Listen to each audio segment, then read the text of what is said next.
a massive solar storm is grabbing headlines around the globe. It's bringing the northern lights to places that have never seen the light show before. It's also possible it could mess with our electronics. Rachel Hanley explains what's happening and what to look for tonight.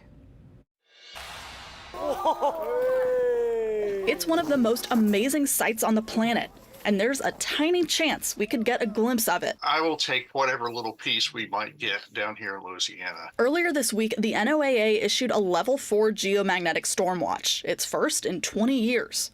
Those aren't like regular storms. They happen when the Earth's magnetic field gets disturbed. This time, UNO astrophysicist Dr. Greg Sieb says a huge cluster of sunspots is to blame. This is like the biggest and most complex sunspot group since 1859. A sunspot can trigger what's called a coronal mass ejection, or CME. That's basically when the sun throws a chunk of its own atmosphere into space. This satellite video was taken Thursday afternoon. That's a CME right there. Right now, the NOAA says at least 7 of them are headed toward Earth. The storm won't be dangerous to human bodies, but further north, power grids, phone lines, and satellite services could be affected through the weekend. Parts of Europe were already seeing radio blackouts on Friday.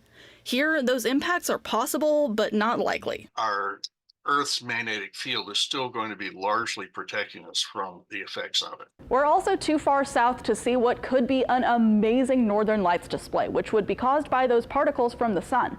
But if we get really, really lucky, we might see something on the horizon. If we see an auroral event, then it is likely to be fairly faint and just one color, likely red, possibly green. It happened in southeast Louisiana in 1989. That time, it was just a red glow on the horizon. And in 1859, a CME triggered a massive northern lights event that was visible as far south as Cuba. Whatever happens this weekend, Dr. Sieb thinks cosmic events like this are powerful. We have to work with and understand nature in order to really better appreciate our place in the whole scheme of things. And he says he'll be watching the sky just in case. Rachel Handley, WWL Louisiana. So we admit the chance of seeing an aurora here is pretty slim, but your best bet to try and see one is to find a spot away from any city lights with a clear view of the northern horizon. Yeah, Chris joining us now. I just asked him, do we have a chance of spotting the aurora? And he said, no. You can go check it out if you want. You need to be, again, as you had just said, away from any city lights, so complete blackness.